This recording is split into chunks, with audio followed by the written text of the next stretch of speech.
And then I will get started. Good evening and welcome to the Belfast Garden Club evening lecture series, co-sponsored by the All of Belfast Climate Dialogues project of the Belfast Free Library. We're pleased to bring you tonight's program, Deep Woods, How Climate Change Impacts Forests and How Forests Slow Climate Change, with Mark Berry and Nick Fisichelli. No, I said that wrong, darn. Fisichelli, got it, Fisichelli. I'm Brenda Harrington, Program Librarian at the Belfast Free Library, and I want to thank you all for joining us. Tonight's program is the final in our three-part series of lectures focusing on the effects of the climate crisis on our forests, farms, and gardens. I'm joined tonight by Belfast Garden Club Program Committee members Susan Connard and Corliss Davis. Before I turn the mic over to Susan to introduce our speakers, I would like to thank Susan and Corliss for finding programs for this series that complemented and enriched the overall theme of the All of Belfast Climate Dialogues, which is a multi-year grant-funded project of the Belfast Free Library created to help all residents in our area talk about climate change and its impacts in order to increase awareness and help us all prepare for the challenges ahead. We have been hosting programs like this and creating website content for nearly a year now.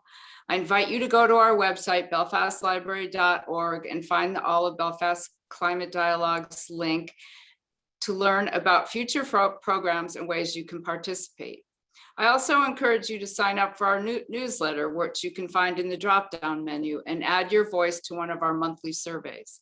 This month, we are seeking input on as to what should be in Belfast's Climate Action Plan. I will drop the link to this survey in the chat once we get started, and thank you. Tonight's program is being recorded and will be available on the library's YouTube channel, which you can access through our website. During the presentation, please keep your mic muted and type your questions into the chat, and Corliss Davis will read them during the Q&A at the end. All right, with that, I will turn the mic over to Susan Connard. Thank you, Susan. Hello, good evening, everyone. Well, Brenda covered pretty much everything. This is, as she mentioned, the last in our joint evening series on climate change with the library.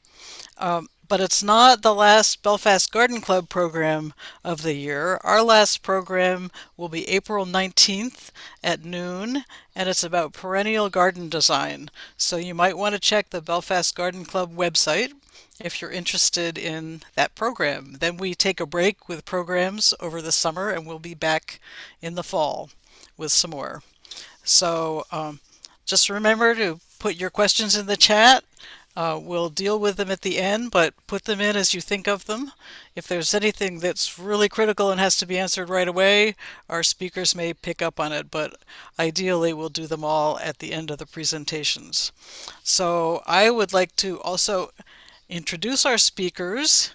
Nick Fisichelli, who's president of the Schoodic Institute at Acadia National Park, and Mark Berry, who is the Forest Program Director for the Nature Conservancy in Maine, and they will be talking about interactions between Maine forests and climate change.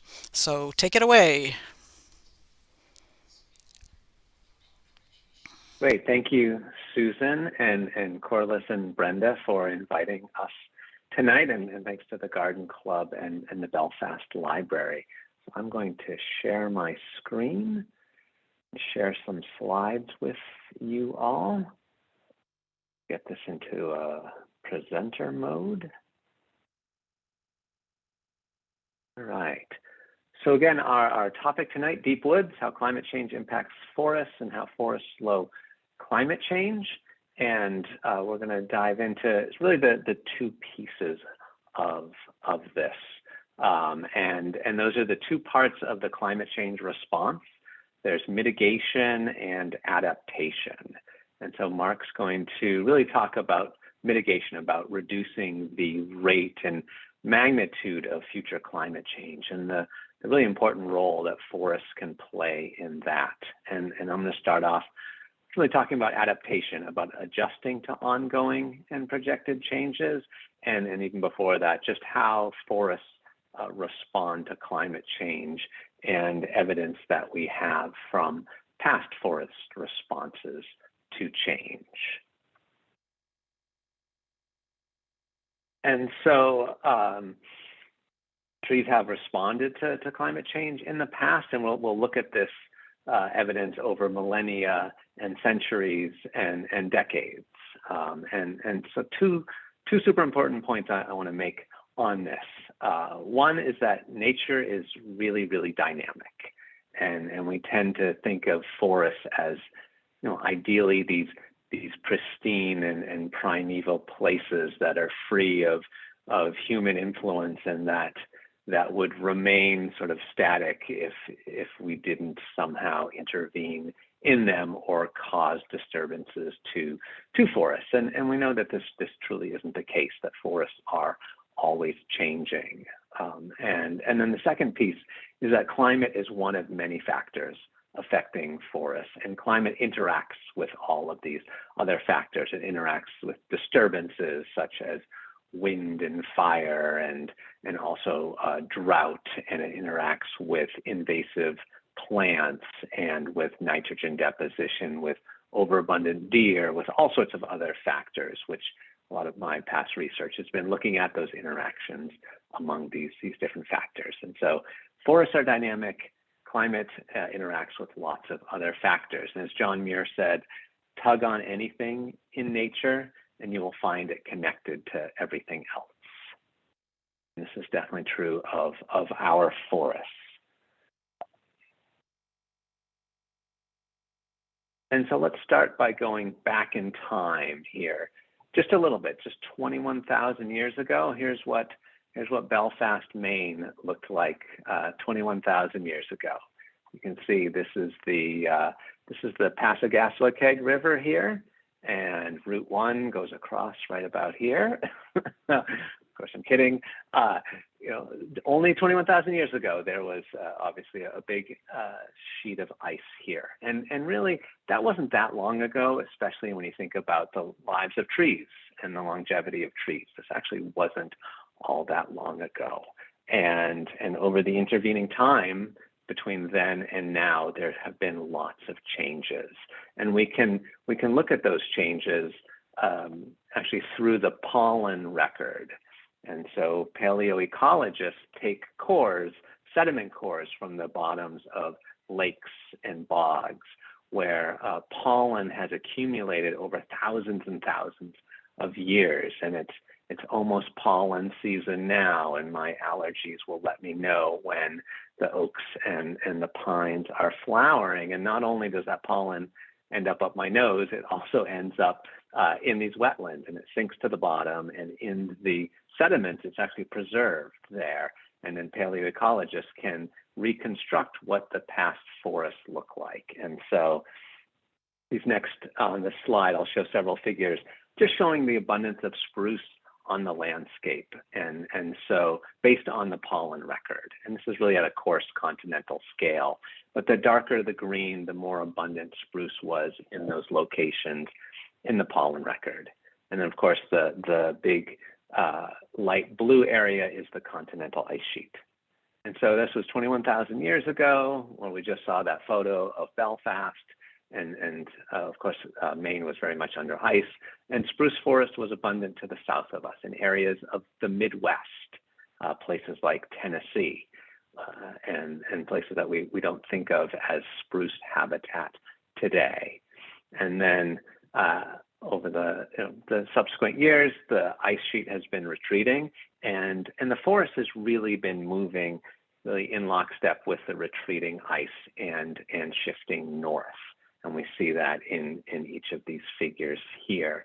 In fact, by 6,000 years ago, the ice sheet had basically disappeared and spruce had chased it up off of the continent. At least that's how it looks in the figure here. But you can see that there's been really big changes in the forests of the eastern US and Canada are what are shown in these figures here. So over these 1,000-year time scales, we see lots of change happening. There's a nice animation that shows this in 1,000-year timescales, but it was a little buggy on my computer today, so I didn't want to try to show it and have it crash during this presentation. But you can see how the forest has moved over time. And in fact, even about a couple thousand years ago, it was even spruce was further north than it is today, and in fact has come back down and has become the most abundant tree species in Maine in the intervening period. And so we see really a sensitivity of trees to climate, and this is especially so on this 1,000-year time intervals.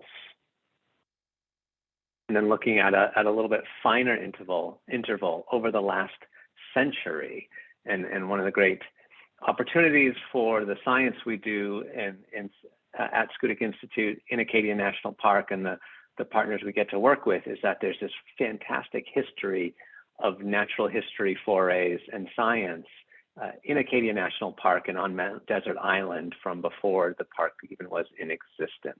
And for example, here, Edward Rand and other botanists did a great job cataloging all the flora on Mount Desert Island. And then this work was revisited more recently by Glenn Mittelhauser and others. And then an analysis was done by Caitlin McDonough-Mackenzie on this work. And over the last 120 years or so, about 1 in 6 plant species that had been found on Mount Desert Island disappeared during this 100-year period. And so about 16% of the plant species vanished from the island. They were locally extirpated. And actually that number was more than replaced by non-native species. And so through these really valuable historical studies, we can see the dynamism of these forests over a 100-year time step.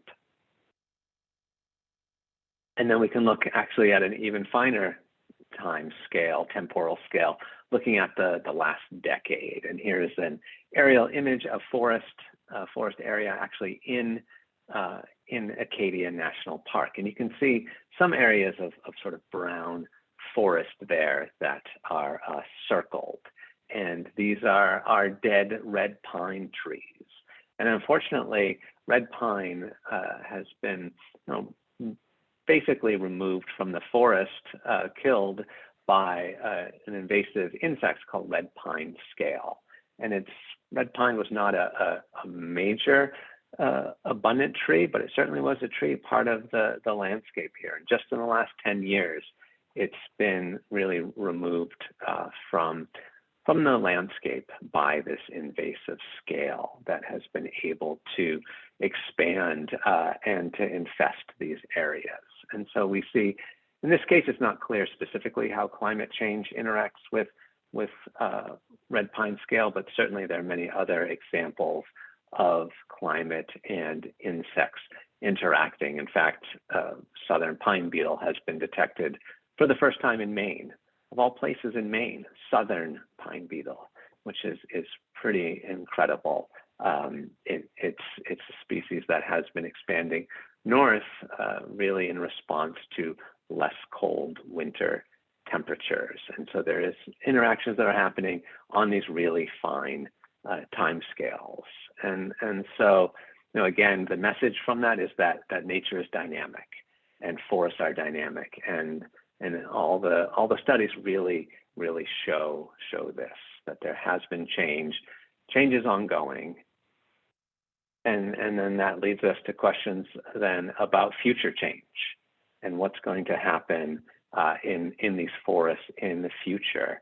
And this table just shows the 10 most abundant tree species in Acadia National Park. And this is from the forest plot data, the inventory and monitoring data in the park. And red spruce makes up almost 40% of the forest, and then red maple, cedar, fir, birch, other species are less common in the park. And there's lots of modeling work being done now to try to understand how these tree species are going to respond to climate change. And there's a lot of computer modeling work, what we call climate envelope models, which essentially look at where a tree is found on the landscape today, look at the conditions, including the climate where it's found on the landscape today, and then project where those conditions will be in the future to determine the habitat suitability or potential habitat suitability for forest species. And colleagues with the U.S. Forest Service Climate Change Atlas have done some projections for potential suitable habitat in this region for these 10 tree species. And we see here 5 of the 10 species are projected to lose suitable habitat. And on the flip side, 5 of the 10 species are projected to either maintain or even increase suitable habitat in this region over the course of this century. Those five tree species projected to lose habitat include red spruce, which again is 40% of the current forest. So about 2/3 of the trees in the local forest are projected to lose suitable habitat based on these computer models.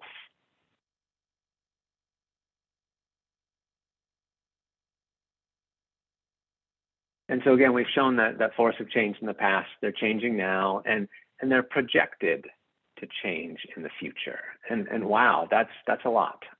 That's a lot to take in. It's a lot that I just went through in a short amount of time. And looking towards the future, it's not clear how forests are exactly going to respond to changes. There's a lot of uncertainties in the actual magnitude of future climate change that we're going to have. And the greatest uncertainty in future climate changes is human behavior.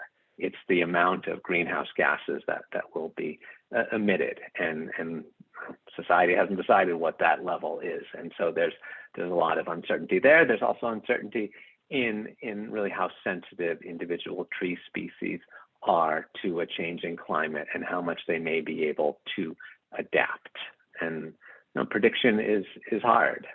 There's the Danish proverb, prediction is difficult, especially about the future. And with climate change adaptation, that's really what's being asked.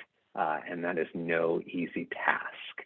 And so this is part of our work at Schoodic Institute to really build some decision frameworks and to develop adaptation approaches, and then to design our science to address the big questions about climate effects on forests.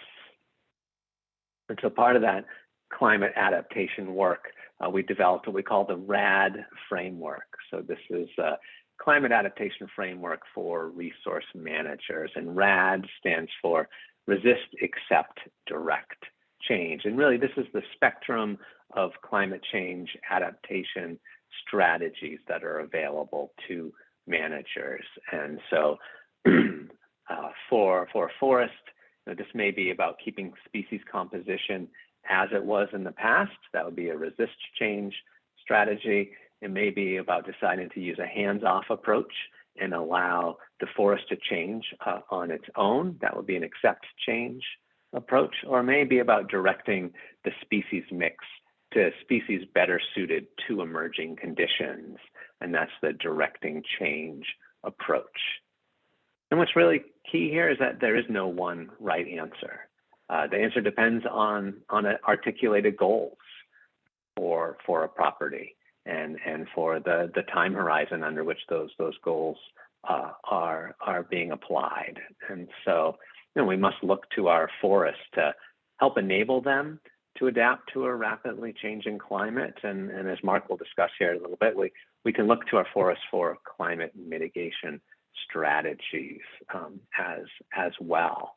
And so lastly, I'll just mention one small pilot project we have going, actually including in Belfast, which we call it the Future Forests of Coastal Maine experiment. And really this is part of our RAD science, asking will warm adapted tree species grow well in Maine today? We know the climate has already changed a lot. And so at these 4 sites here from Belfast to the Schoodic Peninsula, we're growing eight tree species. We planted saplings of 8 species, 3 that are found here today, 5 projected to have suitable habitat in the future. And with our partners here, Coastal Mountains Land Trust, Blue Hill Heritage Trust, Maine Coast Heritage Trust, and the Waldo County Soil and Water Conservation District, we're following the growth and survival of these trees over time to help in those decisions on climate change adaptation. So that was a quick spin through climate change adaptation and how forests are responding to climate change, how they may respond in the future. So with that, I will hand it over to Mark Berry. Great. Thank you very much, Nick. And good evening, everybody. And my thanks as well to our hosts and the Garden Club and the library in Belfast.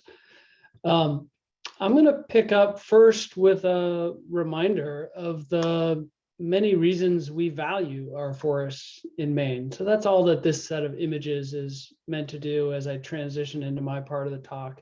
Acknowledging that forests are important to people in Maine for many reasons, as wildlife habitat, as the watersheds that sustain our rivers, streams, ponds, lakes, and the Gulf of Maine, and support aquatic habitats by doing so, as recreation destinations, places of healing, and supporting economies, both through the forest products economy and the outdoor recreation and tourism economy, and really the quality of life that attracts people to come to Maine and to stay in Maine. And so with that framing, I want to also look at what's important about our forest at a larger scale. And we can sometimes forget that the woods in our backyard have a greater significance. This map is of a historic distribution of the forest types that we have here in Maine, a temperate mixed leaf forest. And you see that there was a huge swath of that in the eastern US and in a lot of Europe, in East Asia, smaller portions in East Australia and in Patagonia. But there is much less of that forest type in the world today. And this is meant to really drive home with that red polygon there centered on the northern Appalachians, just how significant our forest is from a global perspective. Sometimes I think because we have such a large population that's familiar with the woods of the Northeast, they seem less exotic, less significant than the types of habitats you see in other parts of the world. But it's one of the largest remaining examples of an ecosystem that was once much more widely distributed. And as Nick described, we are seeing changes in habitat suitability for a variety of species already. This animation focuses on range shifts for a variety of wildlife taxa. And what I would draw attention to is this amazing corridor up the Appalachian mountain chain that is funneling the projected movements of a lot of biodiversity towards Maine and through this chain of the Appalachian Mountains. And a big part of science that the Nature Conservancy has been involved with is looking at the concepts of resilience and connectivity. And in this case, resilience is referring to the resilience of the landscape and essentially looking at what traits in a landscape make it likely to continue to provide valuable habitat for biodiversity, even as the climate changes. So we know that species are moving, and we can no longer look to small places that are rich in biodiversity, protect those small places, and expect the biodiversity to persist there over time, because the species are moving. So what we need to do is we need to think about what types of landscapes will provide valuable habitat over time, even as the species change.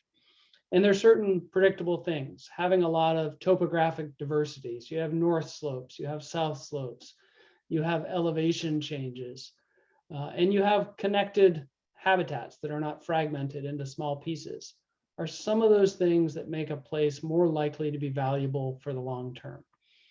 And then there's the larger scale question of habitat connectivity.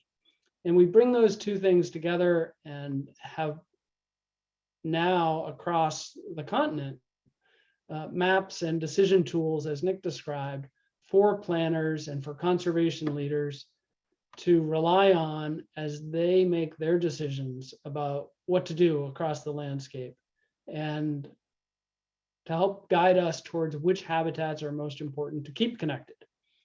So this is just a snapshot of that for the Appalachians. You see in Maine that resilient and connected forest comprises a huge part of our landscape. It's about 12 million acres in Maine.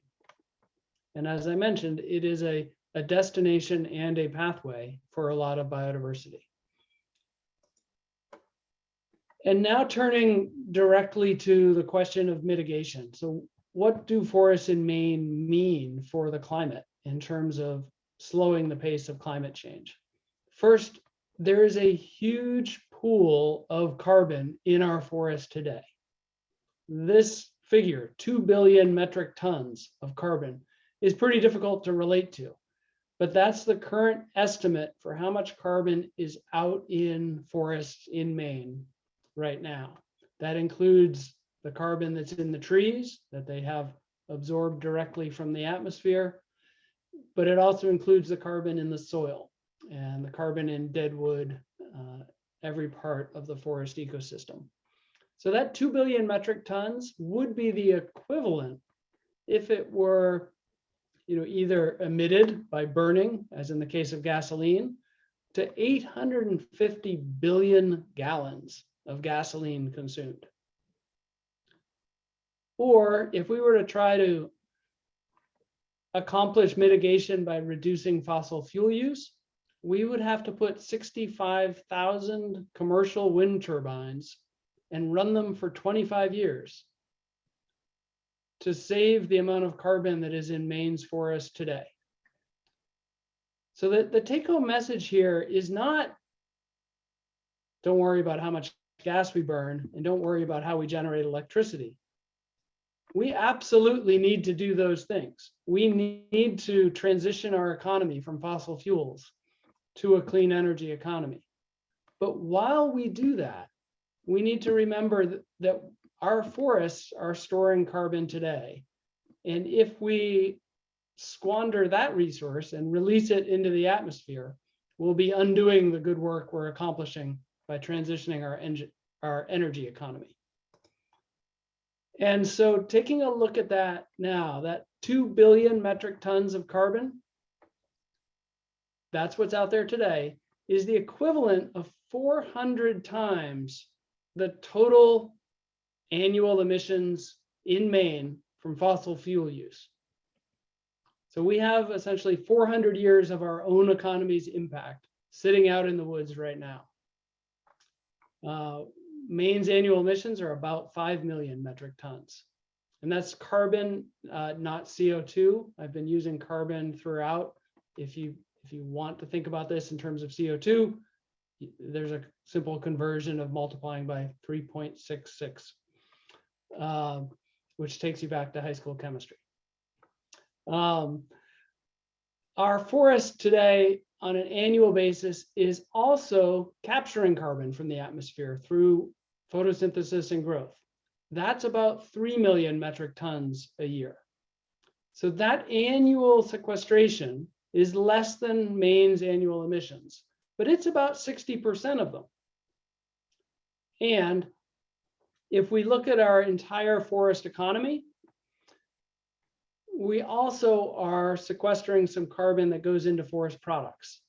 That accounts for about another 15% of Maine's annual emissions.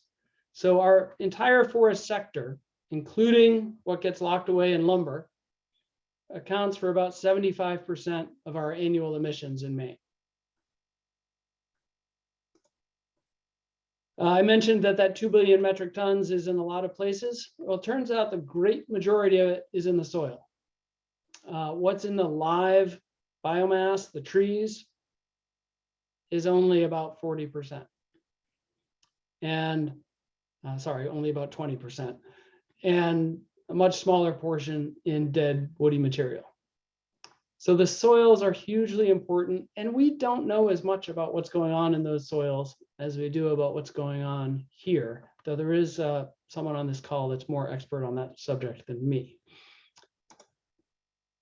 One other resource that the Nature Conservancy makes available is what we call a resilient land mapping tool. I mentioned our science already, that there's data on resilience and connectivity. This same tool, which is available on the web at this address, maps.tnc.org/resilientland, also has carbon data. And you can either draw a polygon, like this roughly township-sized square in the middle of Baxter State Park, or if you have GIS data, you can upload what's called a shapefile for a particular property or a particular area. And you can get an output report like this. This is the carbon results. If we were on the live website, I could click the tab and get the resilience data. But it will give you an estimate of the total forest ecosystem carbon for a specific place and what portion of that is in the soil. This works better for larger geographies. It's not, the ideal tool to try to estimate the forest carbon if you have an acre of woods in your backyard. But if you're trying to look at large scale patterns and compare geographies, it's a really helpful tool, and it can inform conservation planning again. This is a more detailed visual. This is from some proprietary modeled data from a company called NCX. And this isn't carbon on the scale or legend here. It's basal area of timber stocking, but the two are very closely related for above ground carbon. And you can just see that pattern across Maine where there are certain places that start to get into the brighter greens and yellows, where you're seeing more timber stocking and higher above ground carbon. Quite a lot of it in southern and coastal Maine, some parts of the Western Mountains. I mentioned Baxter State Park earlier, the Nature Conservancy's Debsconeg Lakes Wilderness Area highlights as well. And then you see other areas with much lower above ground timber stocking and above ground forest carbon. And keeping in mind that this is just above ground and not the total forest ecosystem, some of those areas in northern Maine actually have an even higher proportion of their carbon in the soil because it is a different forest type. It's more spruce fir and less hardwood. But this is mainly just to reflect that we have this information available about our forests in a variety of formats. And there are some patterns that we can see based on forest type, but also based on land use and land ownership. And I mentioned the role of forest products. If we look at Maine's forest products economy overall, there was a 2018 study. The bottom line was essentially that our forest products economy, taken as a whole, is carbon positive. It's a benefit to the climate in total. But it could be better. And there's a significant climate advantage for longer lived products. So if we produce lumber, we produce timbers that go into furniture, they go into buildings, they may last decades to over a century. And the carbon that's in them is stored away for that same period of time. If we produce paper, well, it depends what happens to that paper. Some books last a long time, but a lot of other paper does not. And that carbon can end up back into the atmosphere relatively quickly. Sometimes it has a period in a landfill that slows that process down, but doesn't stop it. And then if we look at, this is a few years ago, but what do we harvest in Maine across the entire state? What is the result of timber harvest? We see that the predominant product at the time was pulpwood, so things that go into making paper. That's a lower grade of timber than what goes into saw logs, which was a third of the harvest. Almost 20% at the time was used as biomass to produce electricity. That goes into the atmosphere immediately. And just 2% is estimated to go to firewood or pellets. And that also goes to the atmosphere immediately, but it can be a more efficient use of wood. We produce heat more efficiently from wood than we produce electricity. The most efficient option is to produce both simultaneously through a combined heat and power. And this is not meant to be an argument against using wood for energy or the production of biomass, because in our diverse forests, when we harvest saw logs, we also inevitably harvest lower grade wood. And when we process saw logs into lumber, we produce biomass. We produce chips from the bark, we produce sawdust. We don't have a system by which the entire tree becomes a board. But we are seeing a lot of innovation in the forest products economy. We're seeing now the potential for pulpwood to essentially replace plastics. There's research at the University of Maine that is showing that anything you can produce from fossil fuel, which is former plant matter, you can produce from current plant matter. The processes are a little different. We have a new business that's launching that's going to be producing wood-based insulation in Maine. That will be a long-lived forest product from a lower grade of wood. So there's an important role in thinking about how we use our forests. As I mentioned earlier, the forest products economy is significant in Maine. It's essentially on the same tier as our outdoor recreation and tourism economy. So this is not something that's going to go away, and it's not something that should go away, because if we were to stop harvesting forest products in Maine, the demand for them wouldn't change. That harvest would shift to somewhere else in the world, and the impact on the climate would be comparable or possibly greater. So there's a rationale to produce some of what we consume locally. I also want to look at what the pattern is on the landscape in Maine in terms of how old our forests are. Look first just at the red bars. That's our forest statewide. And you see down at the bottom, this is ages of forest from 0 to 20 years to a peak between 40 and 80 years, or really between 20 and 80 years, and then tailing off relatively quickly as we get up over 100 years. Statewide, only 7% of Maine's forest is more than 100 years old. If we look at ecological reserves or eco-reserves, which are on some parts of our public reserve lands and state properties, some private conservation lands like the Nature Conservancy, Appalachian Mountain Club, Down East Lakes Land Trust, some other Northeast Wilderness Trust, some other land trusts. Eco-reserves in Maine have about 40% of the forest as over 100 years old. That's still significantly lower than we would have seen in a pre-settlement forest in Maine. But keep in mind that a lot of these reserves were only created within the last couple of decades, and they had a history of being harvested before that, most of them. And old forests accumulate carbon for centuries. So most of Maine's forest is young. Statewide, only 7% is more than 100 years old.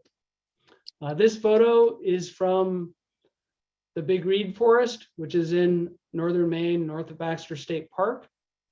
It's the largest remaining fragment of unharvested old growth forest in the state of Maine, and the largest remaining fragment in New England, but it's only about 5,000 acres. And this is obviously just one photo, just one place, but it's meant to illustrate a few things. What you don't see in Big Reed is a uniform stand of big trees. What you do see is a really diverse mix everything from numerous seedlings on the ground to occasional huge trees and everything in between. And you see a lot of growth and regeneration. And then what you see perhaps that's most dramatically different from other forests in Maine is you see a lot of dead and decaying wood of different sizes on the ground and still standing in the canopy or partially fallen. So an old growth forest in Maine, and Big Reed is a really good representation of what we might have seen historically, is a very active place with a lot of growth and regeneration.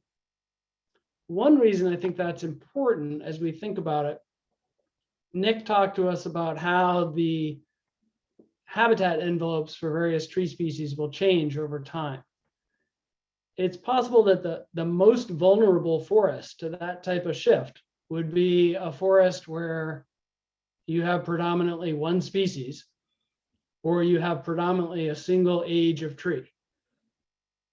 If you have a diversity of species that are going to react at different times, and you have a diversity of ages and a continual process of disturbance and regeneration, that forest probably has a better ability to be resilient and to adapt as a whole, even as individual tree species may suffer from climate change or the interaction between climate change and other factors like pests.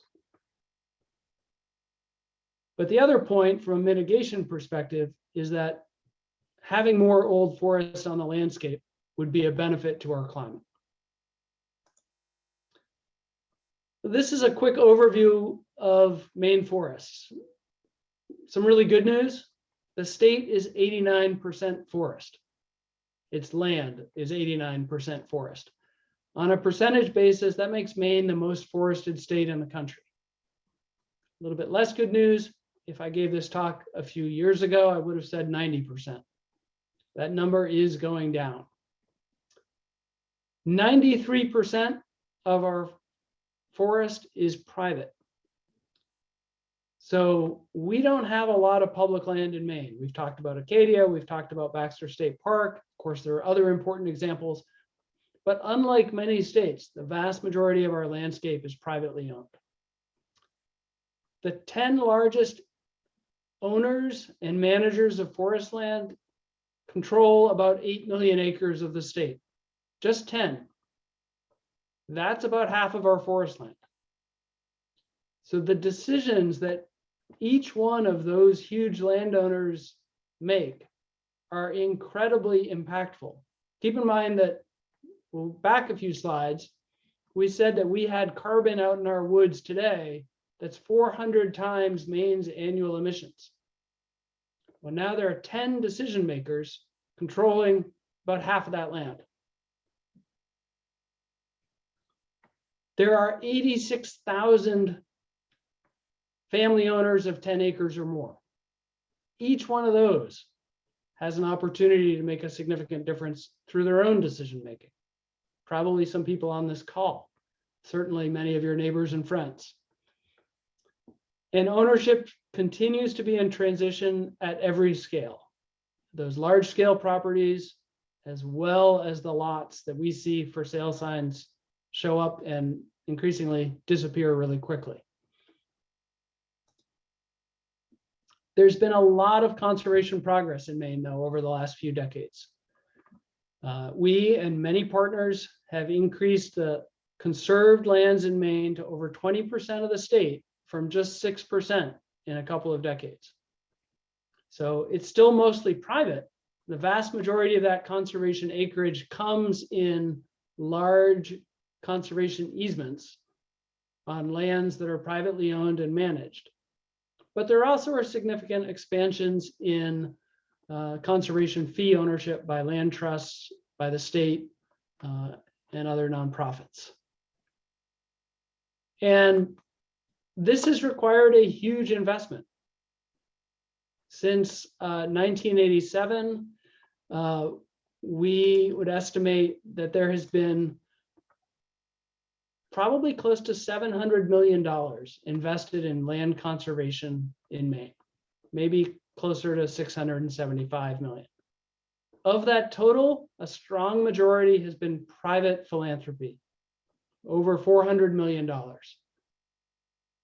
So this has been accomplished through some really important public programs like the Land for Maine's Future program and federal funding programs. But again, the vast majority of the funding has come from private donations. And this is very active today. This is one of our current projects, about 10,000 acres on the Quebec border in Western Maine called the Boundary Mountains Preserve. And we and other partners all around the state are advancing conservation every day through these efforts. But at the same time, there are big demands being placed on our forest by a booming real estate market, by interest in land for energy and energy transmission, interest in land for agriculture and producing food. And we need to balance all of these demands on our landscape. Hopefully that includes keeping some of the most significant pieces of that landscape intact. And regardless of how significant a piece of land may be for biodiversity, if it has the potential to support a resilient forest, it's important to the climate. And so 10 acres that's growing trees in southern Maine can be as important to the climate as 10 acres that's part of a huge conservation project like this. And so our strategies across the Appalachians include conserving a network of resilient lands and waters, managing for resilience, and advancing natural climate solutions. And that's partly through permanent conservation, and it's partly through cooperative efforts with private landowners across that landscape and many partners.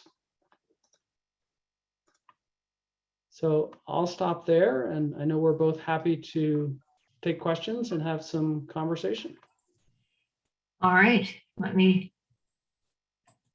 I think we do have some questions, and I'll let you know what those are, and then maybe we can have a general conversation when we've run through these. So the first question for either one of you is, can you comment on the effects of the rate of climate change on the ability of forests to adapt?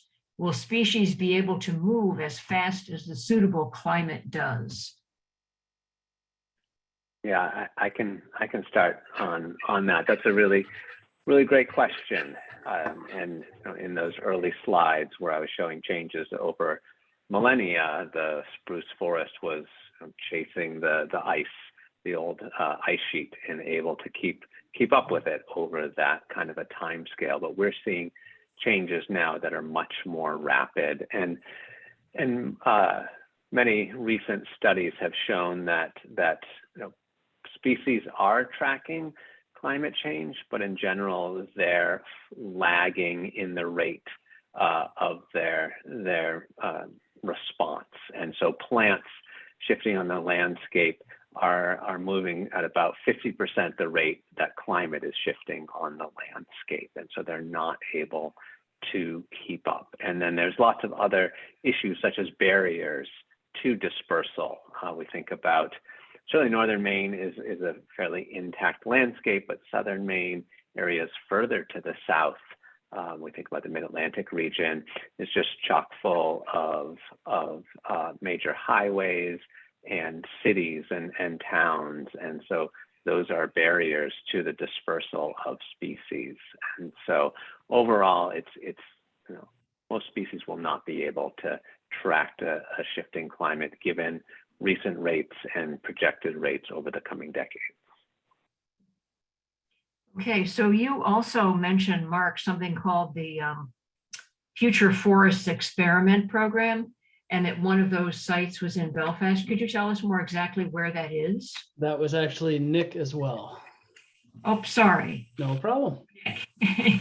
Yeah, that's one of the Coastal Mountain Land Trust sites. That's the Head of Tides Preserve. Oh, it is. Okay. We had a little discussion in the chat about where that might be. Okay, thank you very much.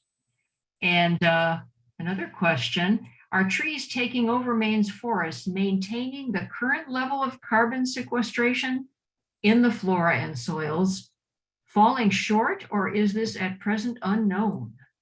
So I can start on that one. And I would say first, we're not seeing a dramatic shift in the composition of our forests yet. So we are seeing dramatic range shifts for wildlife species. There are birds in particular that are familiar in Maine that were not here or rarely here 20 years ago. That's true for some insects as well. But trees are not moving as fast. And that's not surprising when you compare a tree to a bird. But trees have this very long generation time. And even as the habitat may be shifting, they're not going to move across the landscape as fast. And one of the reasons that's a concern is they may not have the ability to keep up with the pace of change in the climate. But the question is about more than that. The question is, are we maintaining the level of carbon sequestration in our forests? Is it increasing? Is it falling short? And there is some interesting research about the effect of climate on forest growth and on sequestration. That's going to be important for our natural areas where we're not actively managing timber.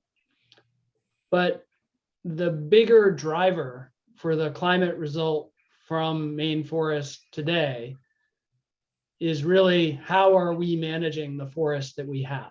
What are our timber management practices? How much are we harvesting? What types of harvests are we doing? And what are we doing with the materials that we cut? So for better or worse, we're in control of a significant part of the result that we get from our forest for the climate. And as I tried to emphasize, it is landowners that are making those decisions. Okay, thank you. Here's an interesting question. What happens to forest products in landfills? Is there a potential for long-term storage? Well, I'm not an expert on landfill science, but there are people that are, and they do break down and they do decay, and greenhouse gases are produced.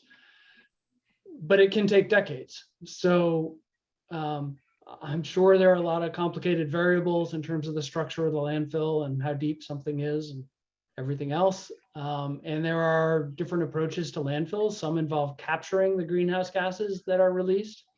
And landfills don't just produce carbon dioxide, they also produce methane, which is a more impactful greenhouse gas, still putting carbon in the atmosphere, but with a greater impact on the climate. So I would say putting our forest products in landfills is not a good strategy from a climate perspective, but it is, once they're no longer useful, a better strategy than seeing them decay more rapidly. So it's a reality, and a reality that we have opportunity to manage. Okay, what can non-landowners do to help increase land conservation? Support, this person said NCM. I don't know if they mean NRCM maybe? Perhaps. Question mark? So obviously an individual choice. One thing I would say is there are a lot of people that may not think of themselves as a landowner or a land manager that actually are landowners. And if you own a home and you have a yard, you're a landowner and you have some choices. And those choices do have an impact, especially taken collectively. So if you're choosing to mow your yard and mow a lot of it, by comparison with letting a more diverse habitat develop and letting trees grow, you're making a choice that has an impact on the climate. If you have 10 acres, those choices become more impactful. And if you want to benefit the climate through your own action, and you have the kind of resources that land ownership is a choice for you, it's a choice you could consider. I would say you also should consider other choices, but most people that are concerned about the climate are already thinking about their energy footprint, right? They're already thinking about how they in their life might use less fossil fuel, transition to a greener energy diet, if you will. For a very similar cost, they might also be able to directly engage in protecting forest land.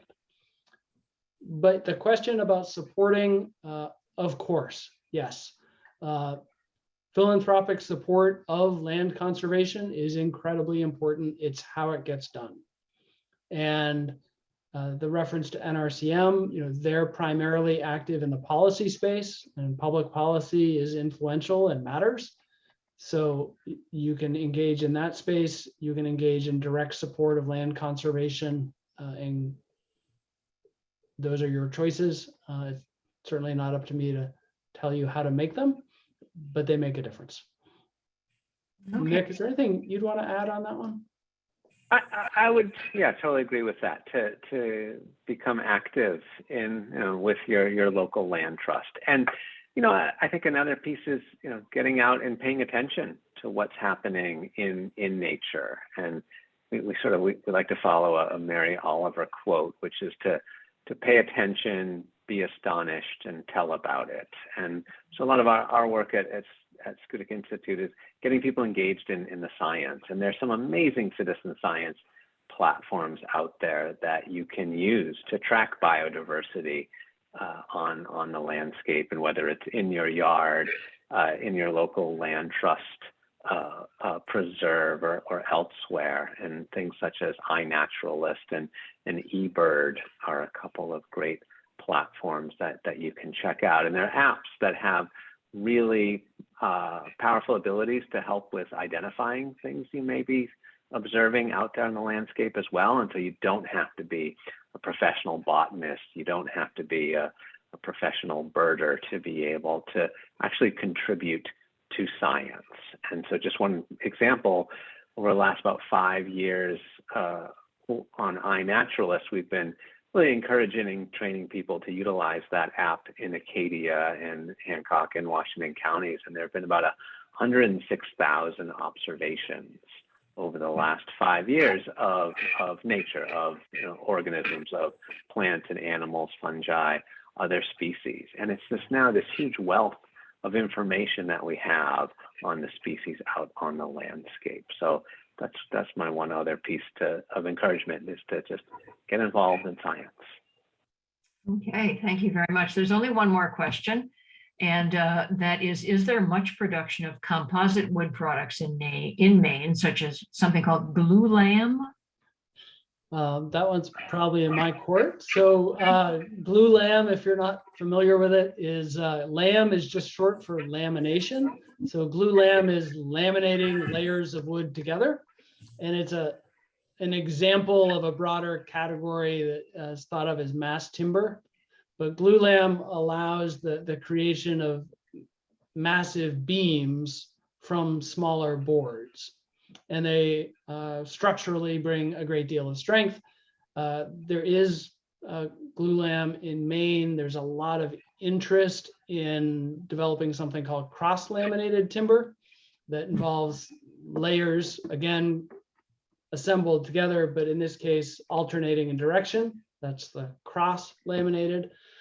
And same concept, except with cross-laminated timber, instead of beams, what you tend to produce are massive panels. And cross-laminated timber can be a replacement for steel and concrete in construction, especially sort of mid-rise, but sometimes even high-rise construction. Or it can be a complement to steel and concrete in a structure. And Susan, I suspect your question there gets at something that I didn't emphasize when talking about how we use forest products. But when we choose to use long-lived forest products like mass timber instead of an alternate construction method like concrete and steel, they have a much different climate profile, because not only are they storing the carbon that's in them for a long time, but they required much less energy to produce. So concrete and steel are extremely energy intensive. And for the most part, they're produced using fossil fuels. And it's difficult to change that equation. So if we can shift to see more construction happen with long-lived forest products, there's sort of a double benefit if we're substituting for products that otherwise had a greater climate impact. And that's a generalization. And as a society, we need to be a little more careful than that kind of generalization, and actually look at the carbon life cycle and the impact. Think about the sourcing of the wood that goes into those materials. But it's a promising direction for our forest products economy. And it's new here, but it is well adopted in the places like the Pacific Northwest and increasingly in Europe as well. There have been some false starts, but it will get to Maine, I'm quite sure. Thank you very much. We have a few minutes, I think, Brenda. Would everyone like to unmute and just raise your hand if you have a question for either Nick or Mark? We can stay on for a few more minutes, certainly. You can either raise your hand physically like this, or you can use the little reactions button at the bottom and put a yellow raised hand up like this in the corner of your image. So any other questions that have occurred to anyone? Maybe as people are thinking, I'll ask a question of Mark. You showed that there's so much carbon in our forests. It's pretty staggering. It's hard to imagine there's enough room for trees with all that carbon out there. But what are the incentives to really, incentives exist to really keep forests in carbon? And are there some suggested changes that need to happen to make sure that that carbon remains in the forest? It's a great question. So there are emerging incentives for natural climate solutions like forest carbon through both regulatory and voluntary offset markets. We don't have here in Maine or federally a policy environment that directly incentivizes forest carbon. So we do have some market opportunities through carbon offsets, and we have seen both conservation groups and tribes in Maine benefit from those market opportunities and achieve more conservation through that incentive.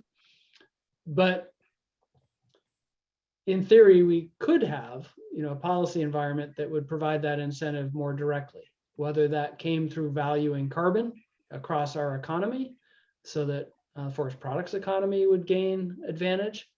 What we see in general is that it is the forest products economy that provides the larger economic opportunity for most landowners and actually helps us to keep forest on our landscape, because landowners can sustain the cost of land ownership and land management through timber harvest. So that's been the big driver of the results that we see today. And all of this private land on our landscape is forest in large part because there is a forest products economy that sustains that pattern. I do think there's room to see both mature over time, and that may become increasingly important as other pressures on our forests continue to grow. I think Kim Arnold, did you have a question? I was just going to ask what small landowners, what resources are available to, I was struck by your slide about, I think it was 80,000, 60 or 80,000 small landowners in Maine, but with enough, with significant holdings, not an acre or two. So I was just wondering what sources were available for them if they wanted to think about increasing carbon store on their land. Yeah, great question. So it was 86,000 owners of 10 acres or more. And there are a few directions that I would point people. The Maine Forest Service is a good resource. Probably most folks on this call may know, Maine just produced a climate action plan called Maine Won't Wait. Some of the recommendations in that plan include making greater investments through the Maine Forest Service in outreach and education for small landowners about forest carbon and about management. There's a good publication that I would recommend that perhaps I can put a link in the chat or we could follow up. But by Tony D'Amato at University of Vermont and Paul Catanzaro at UMass Amherst, that I think is one of the better introductions to the concept of forest carbon and is written to be accessible to landowners and thinking about their management. The Maine Woodland Owners is an organization that is specifically intended to serve that audience or that population of landowners, and they have resources available. And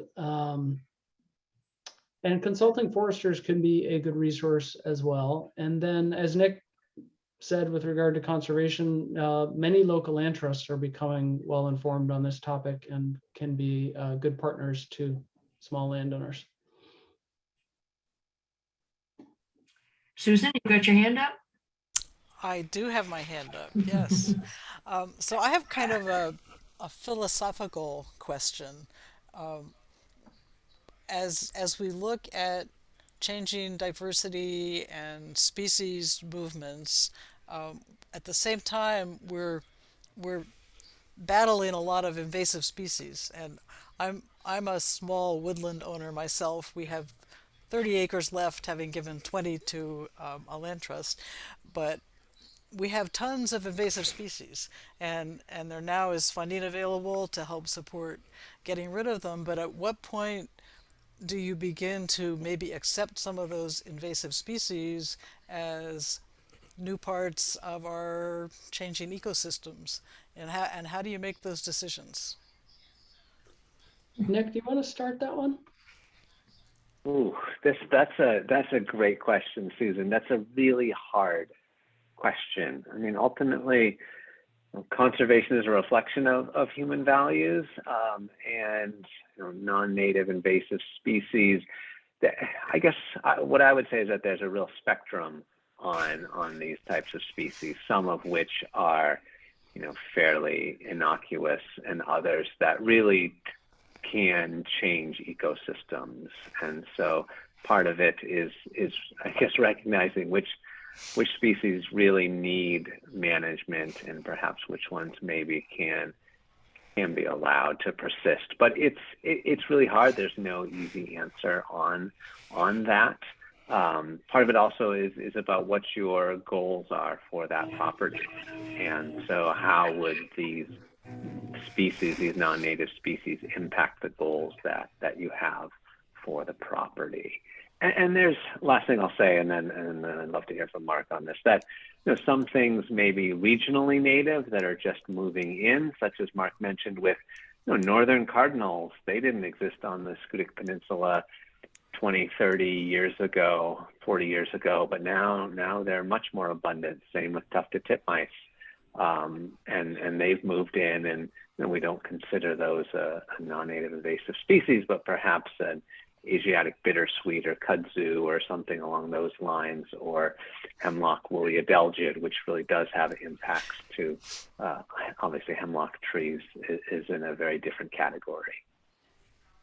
Yeah, thanks, Nick. That's well said. And I think the thing that I would maybe add to that emphasis is an individual landowner, you're thinking about your own goals for your property, but we all also think about sort of a larger social responsibility. And so if maybe, you know, your goals for your property aren't affected that much by a particular invasive, but it is truly a new arrival to the region, your responsibility is greater than if that species is also already prevalent in the larger neighborhood around you. But there is no easy sort of one size fits all answer to that question. When we think about the impacts of invasives, you know, we can think about them in terms of how they impact the values that we're interested in. And among those values, you know, should be the climate benefit that our lands provide. And sometimes, you know, invasive species produce a much worse outcome for the climate than the native forest would. And that could give an extra incentive to invest the effort that it may take to manage an invasion or infestation. Okay, there's one comment here from Esperanza Stanchoff, who I believe is associated with the Extension Service at the University of Maine, and she's commenting on phenology, which I believe is something she's an expert on, and references the Schoodic Institute trails.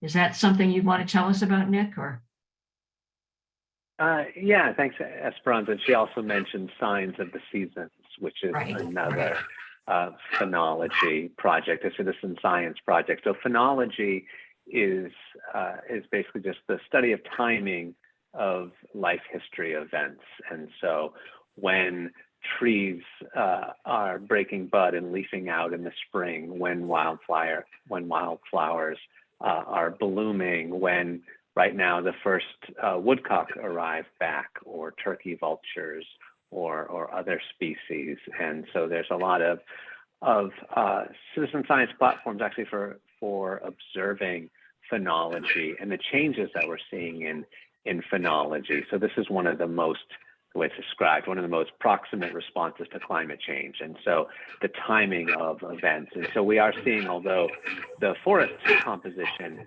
hasn't changed really in Maine, we are seeing changes in the timing of when trees leaf out. We're seeing shifts with when birds arrive, when migration patterns happen in the fall. And so through many land trusts, we worked with some land trusts that established phenology trails on their properties.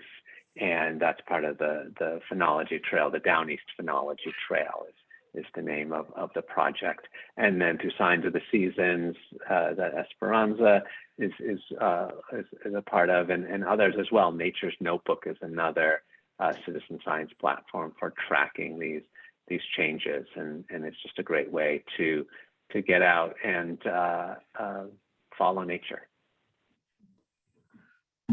thank you very much. Well, I think we may have come to the end of our questions, and we want to thank Nick and Barry, Mark and Nick very much. I'm getting your names all mixed up, for sharing your time and your expertise with us tonight. And thanks to Brenda and the Belfast Free Library for hosting the program. And we hope to see many of you on April 19th, if you're available at 12 noon to learn about perennial garden design, also by Zoom through the Belfast Free Library. Any other comments you need to make, Susan or Brenda? Well, I was just going to thank everybody. Thank you, Nick. Thank you, Mark. Thank you, Corliss and Susan. A big thank you fest here, but yes, and thank you for all the programs we've hosted this season, this winter. And I just want to throw in my thanks to both Nick and Mark. It was a great program, and I'd probably like to have some of your slides. Well, reflect all those thanks back, and also to everyone who chose to join us this evening, for your interest and for the good questions. Great. Keep up the good work. Thank you very much. Okay. Good night, everyone.